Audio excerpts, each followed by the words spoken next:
क्या आपको पता है कि अगर आपके पास कोई दो पैरेलल वेक्टर आ जाए तो आप उन दोनों को कैसे ऐड करेंगे? यस ऑफ कोर्स सर, मुझे पता है, मैंने आपका लास्ट लेक्चर देखा था। अच्छा, बताओ क्या होता है। तो इसे निकालने के लिए आप क्या करोगे? ये आपके पास दो वेक्टर्स है ना, ये वेक्टर का नाम क्या है? लेट्स से इसका नाम है ए वेक्टर, इसका नाम क्या है दूसरे वाले का? इसका नाम है बी वेक्टर। अब इन दोनों का आपको एडिशन फाइंड करना है ना, इजी है। पहली बात तो कि इनका जो एडिशन होगा, यानी कि जो इनके एडिशन के बाद जो वेक्टर आने वाला है, यानी कि जो रिजल्टेंट वेक्टर आने वाला है, वो भी सेम डायरेक्शन का होगा, ये तो फिक्स्ड है। अब इसका मैग्नीट्यूड कितना होगा तो वो पता चलेगा ए के मैग्नीट्यूड और बी के मैग्नीट्यूड को ऐड करने से। मान लो ए का मैग्नीट्यूड है 2 और बी का मैग्नीट्यूड है 3, तो 2 + 3 5, तो 5 सेंटीमीटर का बना दूंगा, आपका मिल जाएगा। यानी ए के मैग्नीट्यूड को और बी के मैग्नीट्यूड को ऐड किया तो मुझे रिजल्टेंट का मैग्नीट्यूड मिल गया और डायरेक्शन इस तरफ है।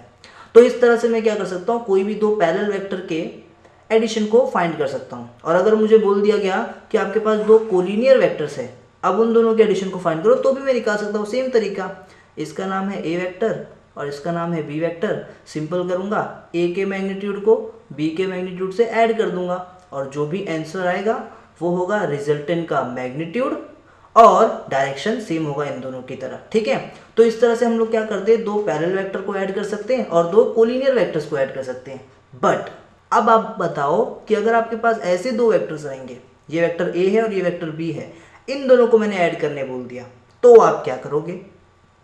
क्योंकि ना ही ये दो वेक्टर पैरेलल है और ना ही ये दो वेक्टर कोलिनियर है, तो इन्हें ऐड करने के लिए आप क्या कर सकते हो? तो आप बोलोगे सर मेरे पास तो triangle law of vector addition है, मैं उसका यूज करूंगा। हाँ ऑफ कोर्स कर सकते हो, पर triangle law of vector addition का मैंने आपको एक डिसएडवांटेज बताया था कि अगर आपके पास दो बड़े बड़े वेक्टर्स आ गए, तब आप अगर यूज करने जाओगे triangle law of vector addition को तो आपको प्रॉब्लम क्रिएट हो सकता है, तो आप वो तो यूज नहीं कर सकते।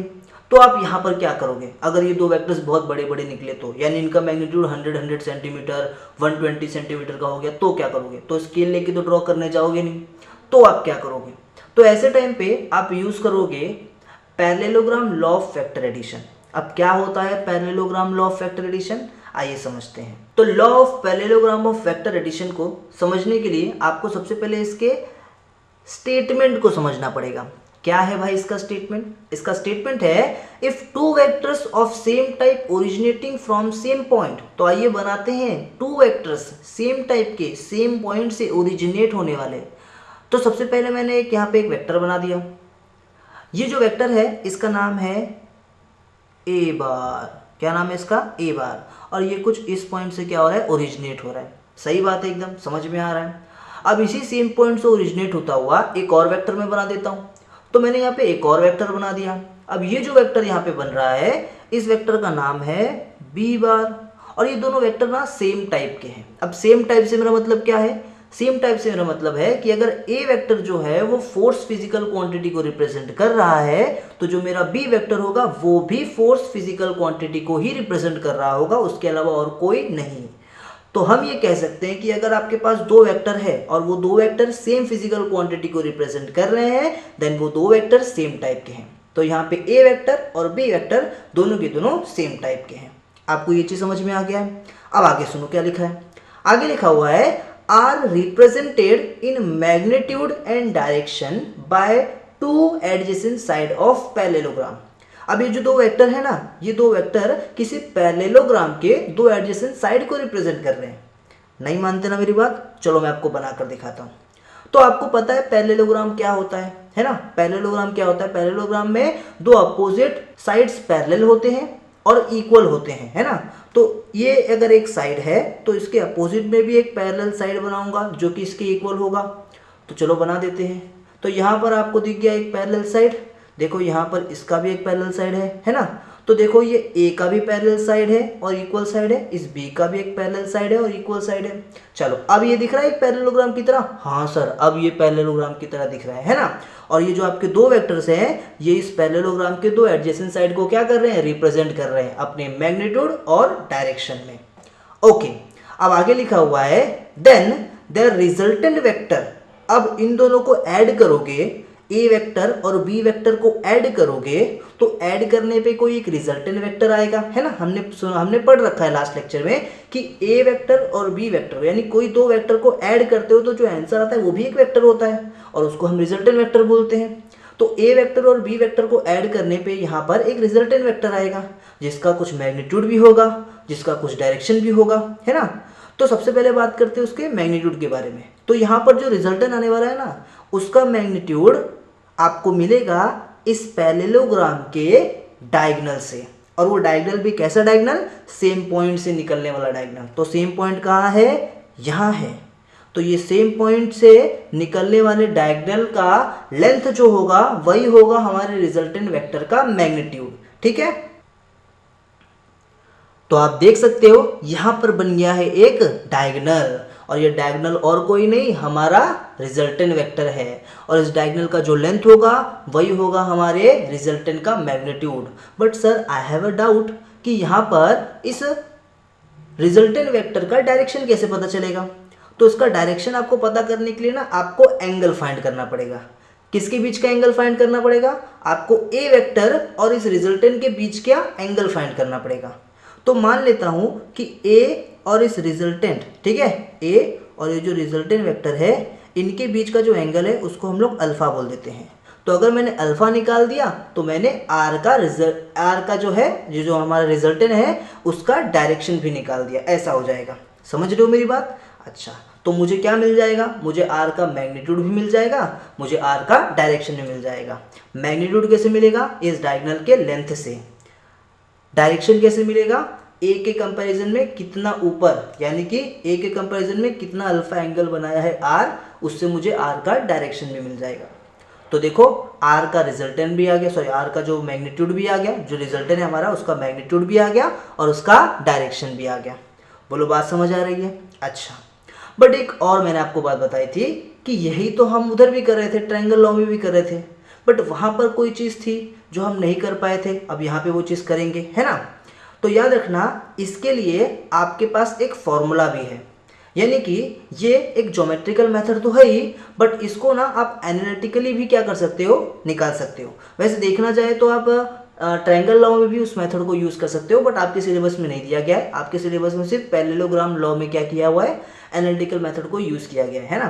तो आप ना फॉर्मूले के थ्रू भी ना इस आर को निकाल सकते हो, इस आर की वैल्यू को निकाल सकते हो। तो आप सोचते रहोगे कि सर इस आर का कोई फॉर्मूला भी है क्या, यस, यानी कि रिजल्टेंट वेक्टर के मैग्नीट्यूड को निकालने के लिए भी आपके पास एक फॉर्मूला है। देखना चाहते हो फॉर्मूला क्या है, तो फॉर्मूला है R square is equals to A square plus B square plus 2ab cos theta. अब यहाँ पे आर स्क्वायर क्या है, ये जो आर है ये आर है आपके रिजल्टेंट का मैग्नीट्यूड, इज इक्वल्स टू ए जो है ये पहले वेक्टर का मैग्नीट्यूड है, जो बी है वो है दूसरे वेक्टर का मैग्नीट्यूड, और जो ए बी है, समझ गए ए बी क्या है, अभी तो बताया था, कॉस थीटा जो है वो ए वेक्टर और बी वेक्टर के बीच का एंगल है। तो इसके बीच का जो एंगल थीटा है कॉस के साथ वो थीटा लगा हुआ है, समझ रहे हो। तो अल्फा को मत समझ लेना, थीटा यानी कि ए वेक्टर और बी वेक्टर के बीच का एंगल, समझ में आ रहा है आपको। तो इस तरह से अगर आप इस फॉर्मूले को यूज करोगे तो आपको आर का मैग्नीट्यूड मिल जाएगा, यानी रिजल्टेंट का मैग्नीट्यूड मिल जाएगा। तो आप बोलोगे सर डायरेक्शन निकालने के लिए भी कोई फॉर्मूला है क्या, यस, आपको रिजल्टेंट का डायरेक्शन निकालने के लिए भी एक फॉर्मूला दिया गया है, और वो फॉर्मूला है alpha is equals to tan inverse of B sine theta upon A plus B cos theta.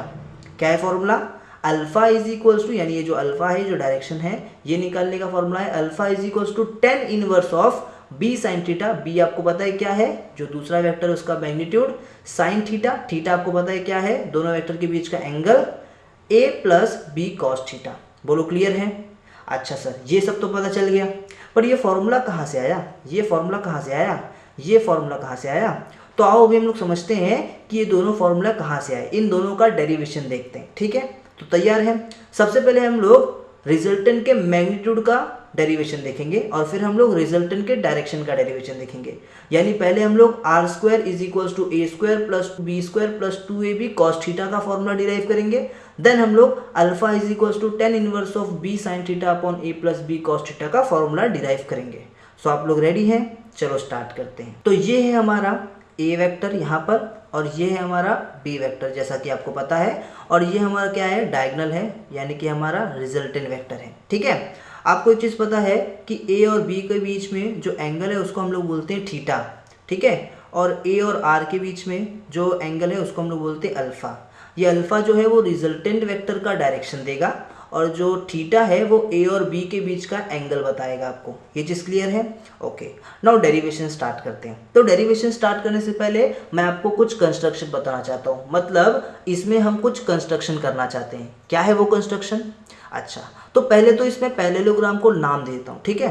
तो मैं इसको नाम देता हूँ, लेट से इसका नाम है ओ ए सी बी, ठीक है? तो इसको हमने नाम दे दिया।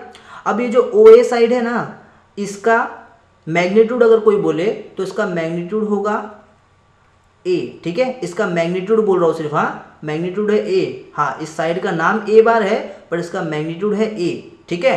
और ये जो ओ बी है, इस ओ बी का अगर कोई मैग्नीट्यूड बोले तो इसका मैग्नीट्यूड है सिर्फ बी। ये चीज़ क्लियर रहेगा? अच्छा, और ये ओ सी का अगर कोई मैग्नीट्यूड बोले तो इस ओ सी का मैग्नीट्यूड है सिर्फ आर। तो ये बात को आप पहले समझो अच्छे से। क्लियर रहेगा क्या? पक्का? ओके।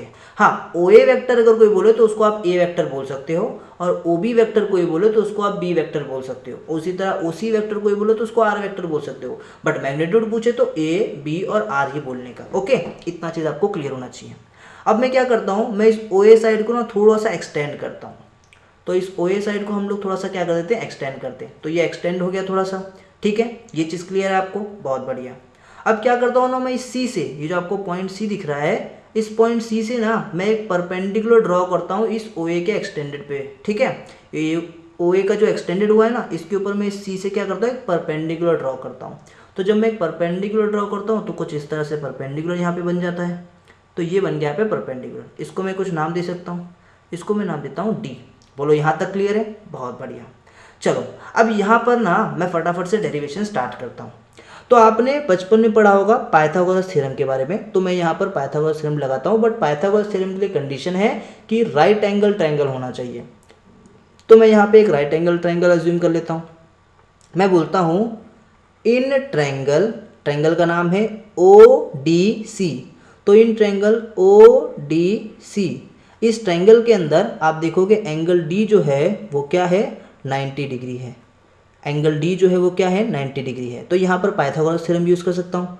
तो मैं बोलता हूँ बाय यूजिंग क्या, Pythagoras theorem, by using Pythagoras theorem. क्या आपको पता है पाइथागोरस थ्योरम क्या है? यस ऑफ कोर्स सर, पता है। Pythagoras theorem is hypotenuse square, यानी कि O C square is equals to base square यानी कि O D square plus height square यानी कि डी सी स्क्वायर। यही होगा, है ना? क्लियर है आपको यहाँ तक? बहुत बढ़िया। तो O C square is equals to O D square plus D C square, है ना? अच्छा, तो अब एक काम करता हूँ, मैं यहाँ पर थोड़ा सा कुछ एक अलग करता हूँ, यानी थोड़ा सा हेरा फेरी करता हूँ। ध्यान से देखो, अब आपको ये ओ डी दिख रहा है, इस ओ डी को यानी कि इस पूरे ओ डी को मैं ओ ए प्लस ए डी बोल सकता हूँ क्या? ज़रा सोच के बताना। इस पूरे ओ डी को क्या मैं ओ ए प्लस ए डी बोल सकता हूँ? Yes sir, of course. तो मैं यहाँ पे इसे ओ ए प्लस ए डी बोल देता हूँ, ठीक है? अच्छा, तो ओ डी का स्क्वायर था तो ओ ए प्लस ए डी का भी होल स्क्वायर हो जाएगा, प्लस इधर पे मैं डी सी स्क्वायर ही रहने देता हूँ, ठीक है? कोई डाउट यहाँ तक नहीं है? चलो बढ़िया है।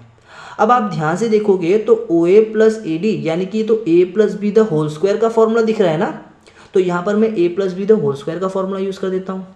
याद है क्या वो फॉर्मूला? देखो, तो O C square is equals to क्या होगा, O A square plus A D square plus 2 times of O A dot A D और प्लस में आपका डी सी स्क्वायर। बोलो यहाँ तक क्लियर है क्या? पक्का? अच्छा, तो अब मैं यहाँ पे क्या करता हूँ ना, मैं यहाँ पर ओ सी स्क्वायर और यहाँ पे ये लिखता हूँ ओ ए स्क्वायर प्लस ये 2a को ना बीच में लेके आता हूँ, ठीक है? तो plus 2OA dot A D और फिर ये plus A D square plus D C square लिखता हूँ और इसको देता हूँ नंबर 1। बोलो यहाँ तक क्लियर है अच्छी तरह से? बहुत बढ़िया। अब देखो मैं क्या करता हूँ, अब मैं यहाँ पर नाउ यहाँ पर मैं क्या करता हूँ, इस छोटे से ट्रायंगल में मैं क्या करता हूँ, पाइथागोरस थ्योरम यूज़ करता हूँ। तो देखो मैं यहाँ पर पाइथागोरस थ्योरम कैसे यूज़ कर रहा हूँ, तो मैं लिखता हूँ now in triangle C D A, in triangle C D A. अब इस ट्रायंगल के अंदर एंगल डी फिर से हमारा क्या है 90 डिग्री है ना। फिर से यहाँ पे आप यूज़ कर सकते हो बाय यूजिंग पाइथागोरस थ्योरम है ना, by using Pythagoras theorem, Pythagoras theorem use कर लिया। चलो ठीक है, अब इसके अंदर पाइथागोरस थ्योरम जब यूज़ करूँगा तो मैं यहाँ पे लिख सकता हूँ हाइपोटेन्यूज यानी कि ए सी का square is equals to base यानी ए डी का स्क्वायर प्लस आपका हाइट यानी कि डी सी का स्क्वायर। क्लियर रहेगा। इसको देता हूँ मैं नंबर 2। ठीक है, अब मैं क्या करता हूँ ना, आप देख रहे हो यहाँ भी A D plus D C square दिख रहा है, A D square plus D C square दिख रहा है, और यहाँ भी आपको A D plus D C square दिख रहा है। ओ अभी समझा। तो आपको इस 2 को 1 में पुट करना है और A D square plus D C square के जगह पे ए सी स्क्वायर लिखना है। बोलो बात समझ रहे हो। तो आप यहाँ पे क्या करोगे, आप यहाँ पे लिखोगे पुट 2 in 1 वी गेट। तो क्या होगा, तो आपको मिलेगा O C square is equals to O A square plus 2 times of O A dot A D plus A D square. अच्छा, A D square plus D C square की जगह पे आपको क्या लिखना है, A D square plus D C square की जगह पे आपको लिखना है ए सी स्क्वायर। ठीक है, तो यहाँ पे आ जाएगा ए सी स्क्वायर। क्लियर है क्या, पक्का। इसको दे दो नंबर 3 ना। यहाँ पे जगह कम हो गया तो मैं इसे भी मिटा रहा हूँ, तो आप चाहिए तो इसका स्क्रीनशॉट ले सकते हो, या फिर अगर आपको ना ये पूरे लेक्चर का नोट्स चाहिए तो आप हमसे ना हमारे इंस्टाग्राम पे कांटेक्ट कर सकते हो। हमारे इंस्टाग्राम हैंडल का जो लिंक होगा वो आपको नीचे डिस्क्रिप्शन बॉक्स में दिख जाएगा। आप वहाँ पे हमें फॉलो कर सकते हैं और वहाँ पे भी मैं इसके स्क्रीनशॉट्स के फ़ोटो डाल दूंगा, आप वहाँ से भी नोट्स ले सकते हो। ठीक है, या फिर टेलीग्राम पे भी हमसे कनेक्ट हो सकते हो, उसका भी लिंक आपको डिस्क्रिप्शन में मिल जाएगा। तो अभी मैं इसको मिटा देता हूँ और आगे का हम लोग सॉल्व करते हैं। अब यहाँ तक तो प्रूफ हो चुका है, अब इसके आगे हम लोग क्या करेंगे, ध्यान से देखो।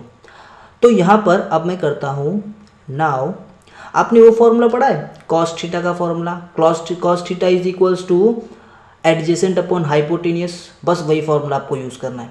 ठीक है, बट इस ट्रायंगल के अंदर, अब आप सोचोगे सर इस ट्रायंगल में थीटा कहाँ पर है, तो मैं आपको बताता हूँ ना।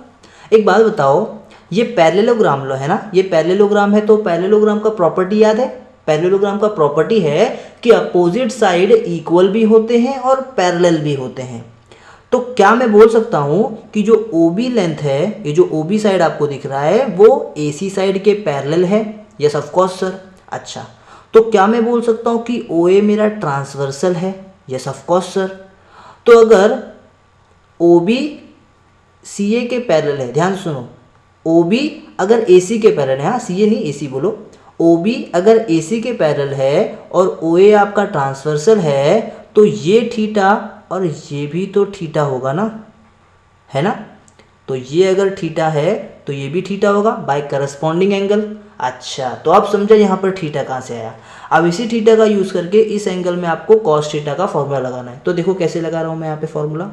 तो यहाँ लिखता हूँ मैं cos theta is equals two adjacent upon hypotenuse, adjacent कौन है AD है ना, तो AD अपॉन हाइपोटेनियस कौन है 90 के सामने AC, तो यहाँ पे मैं लिखता हूँ AC। क्लियर रहेगा क्या। अच्छा, अब अगर ये AC को मैं वहाँ भेज दूँ तो मुझे AD का फॉर्मूला क्या मिलेगा, AD इज इक्वल्स टू मिलेगा मुझे AC कॉस थीटा। क्या मिलेगा, AC कॉस थीटा। इसको देता हूँ नंबर 4। अब क्या मैं इस AD के जगह पे AC कॉस थीटा लिख सकता हूँ। Yes of course sir. तो मैं ऐसा बोलता हूँ पुट 4 in 3 वी गेट। तो मैं यहाँ पे लिखता हूँ OC square is equals to OA square plus 2 times of OA dot AD के जगह पे लिखता हूँ AC कॉस थीटा, ठीक है, प्लस AC स्क्वायर। ये चीज़ क्लियर रहेगा। चलो अब मुझे बताओ OC क्या है। OC वेयर इज OC तो मेरा R है ना, OC का मैग्नीट्यूड क्या होगा R, तो मैं यहाँ पे लिखता हूँ R, OC का स्क्वायर है तो R का square is equals to OA क्या है OA तो OA का मैग्नीट्यूड तो A होगा, तो यहाँ पे लिखता हूँ A, OA का स्क्वायर है तो A का भी स्क्वायर प्लस ये 2 OA तो A है, AC क्या है AC तो कुछ नहीं है ना, AC जितना होगा उतना ही मैग्नीट्यूड का OB भी होगा, है ना। तो OB कितना है B, तो AC भी कितना होगा B, है ना। अपोजिट है, पैरेलल भी है, इक्वल भी है, तो इसका मैग्नीट्यूड भी बी वेक्टर के मैग्नीट्यूड के जितना ही होगा ना, तो इसको भी मैं क्या बोलूँगा बी, और ये कॉस थीटा है तो कॉस थीटा प्लस ए सी कितना होगा, ए सी वही तो बोला अभी बी है ना, तो बी का स्क्वायर। तो यहाँ पे आपको क्या मिल गया, R square is equals to A square plus 2ab cos theta plus B square. आपको नहीं लगता ये कहीं देखा देखा सा है? आपको नहीं लगता ये कहीं देखा देखा सा है? अरे हाँ, यही तो है रिजल्टेंट का फॉर्मूला, है ना।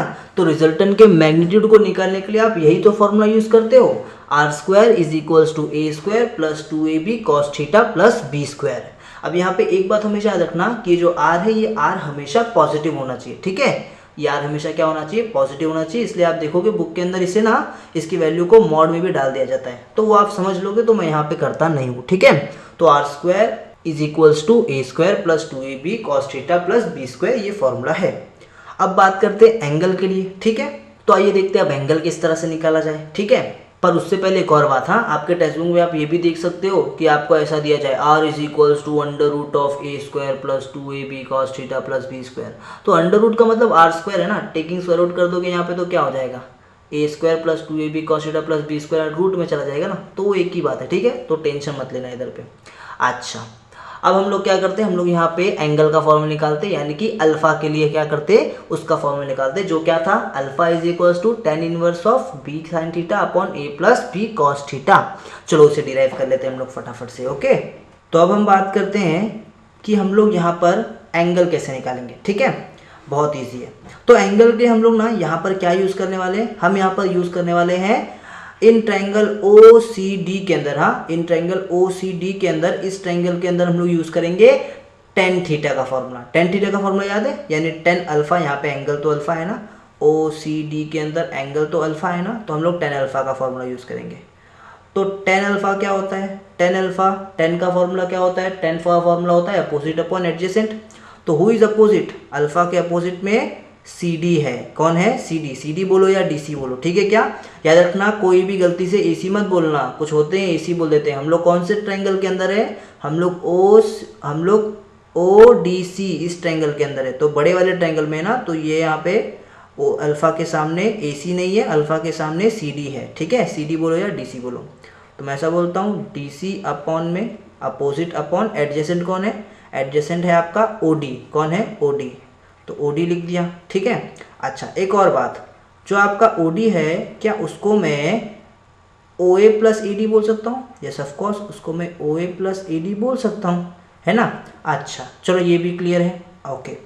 नाउ आपको पता है यहाँ पर थीटा है, और अगर यहाँ पर मैंने साइन थीटा का फॉर्मूला यूज़ किया तो मुझे CD मिल सकता है ना, यानी DC मिल सकता है। तो मैं काम करता हूँ यहाँ पर साइन थीटा का फॉर्मूला यूज़ करता हूँ। तो sine theta is equals to opposite upon adjacent, sorry opposite upon hypotenuse. तो अपोजिट में कौन है, अपोजिट में है DC, और हाइपोटेनियस में कौन है, AC, है ना।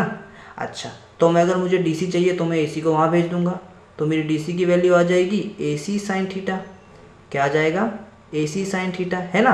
अच्छा, सेम उसी तरह से अगर मैं चाहूँ AD निकालना, तो AD तो आप सबको पता है क्या होता है, AD तो है ना, AD is equals to AC cos theta होता है, पता है ना।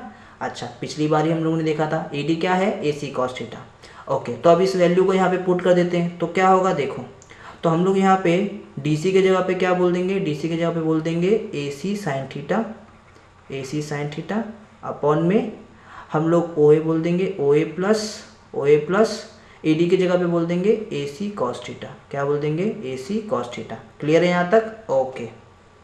नाउ हमें पता है कि टेन अल्फा किसके इक्वल है, टेन अल्फा जो है वो AC साइन थीटा अपॉन में OA plus AC cos theta के इक्वल है ना। अब ध्यान से सुनो, AC का मतलब क्या, AC का मतलब ये तो B के मैग्नीट्यूड के इक्वल है ना। तो यहाँ पे बोलता हूँ मैं tan alpha is equals to B sine theta, ओ फॉर्मूला आ रहा है, अपॉन में OA जो है वो A के मैग्नीट्यूड के, मतलब A वेक्टर के मैग्नीट्यूड के इक्वल है, यानी A के इक्वल है, plus AC cos theta, AC B cos theta, है ना। ओहो, बन रहा है। तो अब ये 10 को वहाँ भेज देता हूँ, तो क्या होगा, अल्फा इज इक्वल्स टू, ये 10 वहाँ जाके इन्वर्स हो जाएगा, और यहाँ पे बचेगा बी साइन थीटा अपॉन में ए प्लस बी कॉस थीटा, जिसका मुझे था इंतज़ार। छोड़ो कॉपीराइट स्ट्राइक आ जाएगा। तो यहाँ तक ठीक है क्या? यहाँ तक ठीक है। तो यहाँ पे हमारा क्या आ गया? एंगल का फॉर्मूला मिल गया। तो इस तरह से हम लोग क्या कर सकते हैं, हम लोग यहाँ पे रिजल्टेंट का मैग्नीट्यूड भी फाइंड कर सकते हैं, उसके लिए भी एक फॉर्मूला है, और एंगल भी फाइंड कर सकते हैं, यानी डायरेक्शन भी फाइंड कर सकते हैं, उसके लिए भी एक फॉर्मूला है। सो आई होप आपको ये वीडियो यूजफुल लगा होगा। Thanks for watching. मिलते हैं आपसे नेक्स्ट वीडियो में, तब तक के लिए बाय बाय।